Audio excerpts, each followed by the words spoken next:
Buenas tardes.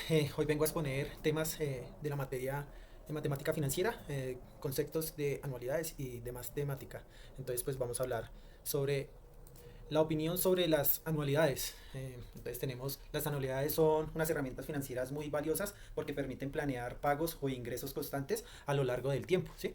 Desde una perspectiva crítica pueden ser vistas como un mecanismo que facilitan tanto la inversión como el financiamiento, pero también implican compromisos de largo plazo que deben analizarse con cuidado. Acá tenemos pues un ejemplo. Una persona adquiere un crédito hipotecario bajo el esquema de anualidades para paga siempre la misma cuota, lo que brinda seguridad y estabilidad en su presupuesto. Sin embargo, si la tasa de intereses es alta, puede terminar pagando mucho más del valor real. En los requisitos y clases de anualidades, para que exista una anualidad se requieren tres elementos básicos: un capital, valor presente o futuro, un eh, pago de ingresos periódicos y una tasa de intereses definida. Las clases de anualidades tenemos que son las vencidas, el pago se hace al finalizar el del periodo; las anticipadas, el pago se hace al inicio del periodo; y las ordinarias se cumplen en fechas específicas y regulares. Y por último, las perpetuas, que no tienen fin. Por ejemplo, acá tenemos un ejemplo. Un arrendamiento de un apartamento pagado cada mes es una anualidad vencida. En cambio, si el arriendo se paga al iniciar el mes, es anticipada. La opinión sobre las series o gradientes representan pagos que aumentan o disminuyen periódicamente. En mi opinión es que reflejan de manera más realista situaciones económicas, porque en la vida real los costos, salarios y precios tienden a cambiar con el tiempo. Sin embargo, requieren más análisis que la anualidad fija.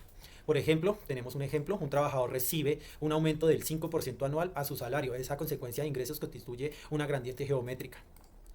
Por otra parte, los conceptos de las tablas de amortización. Una tabla de amortización muestra periodos a periodo cómo se disminuye cada pago entre intereses y abono a capital. Su importancia radica que brinda transparencia sobre el costo real del crédito y ayuda al deudor a planear sus finanzas. Tenemos un ejemplo que es un préstamo del 10% a 2 años con intereses del 12% anual. La tabla mostrará que al inicio se paga más intereses y menos capital, pero hacia el final ocurre lo contrario.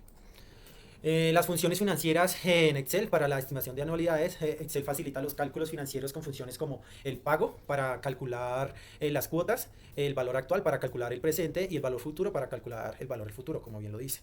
Por ejemplo, en Excel tenemos un ejemplo. En Excel, un préstamo de 50.000 pesos a 5 años con tasa del 10% anual, se calcula la cuota mensual y acá tenemos, digamos, la fórmula, y lo hacemos directamente en Excel. La fórmula del valor futuro en anualidades, donde está la fórmula donde R es la cuota periódica, el I la tasa de intereses por periodos y la N el número de periodos. Esta fórmula nos muestra cuánto valdrá en el futuro una serie de pagos periódicos. Es útil porque refleja el efecto del interés compuesto sobre los ahorros o inversiones constantes. Por ejemplo, una persona ahorra 200 cada mes al 1% mensual durante 12 meses. Acá realizamos lo mismo en Excel.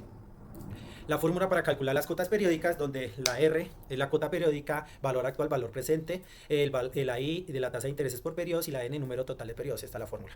Esta fórmula asegura que el valor presente del préstamo que se cubra con cuotas fijas que incluyen una parte de intereses y una parte de amortización del capital. Por ejemplo, un préstamo de 5.000 a 10 meses al 2% mensual. Entonces se realiza también en Excel la fórmula. La formulación para calcular el tiempo en anualidades vencidas, donde está la fórmula donde R es la cuota periódica, valor actual, valor presente, la I la tasa de intereses por periodos y la N es el número total de periodos. Esta fórmula permite cubrir cuántos periodos necesitan para cancelar un préstamo o alcanzar una meta de ahorros con pagos fijos. Por ejemplo, se pide un préstamo de 2.000 con un pago de 250 al 3% mensual. Esto nos da un valor de 9 meses. La diferencia entre tasas nominales y efectivas.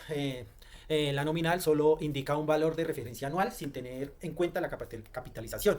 La efectiva refleja el costo real o rendimiento considerando la frecuencia de capitalización. La nominal puede resultar engañosa si no se convierte porque subestima o sobreestima el costo real, y la efectiva, en cambio, permite comparar de manera justa las opciones financieras. Un ejemplo: una tasa nominal del 24% anual capitalizable mensual equivale a una efectiva del 26.82. Sí, acá lo tenemos el ejemplo. Y el 10, opinión sobre los métodos de conversión de tasas. Los métodos de conversión de nómina a efectiva y viceversa son impredecibles porque permiten comparar distintas alternativas financieras de forma justa. Sin estas conversiones sería impredecible calcular el crédito. Por ejemplo, un banco ofrece el 20% nominal con una capitalización trimestral y otro el 19% efectivo anual. Como se puede ver acá, digamos que aquí está el ejemplo. La conversión permite cubrir la primera opción, realmente equivale al 21.55% efectivo anual, por lo que la segunda resulta más conveniente. Pues de antemano les agradezco la atención prestada y pues muchas gracias.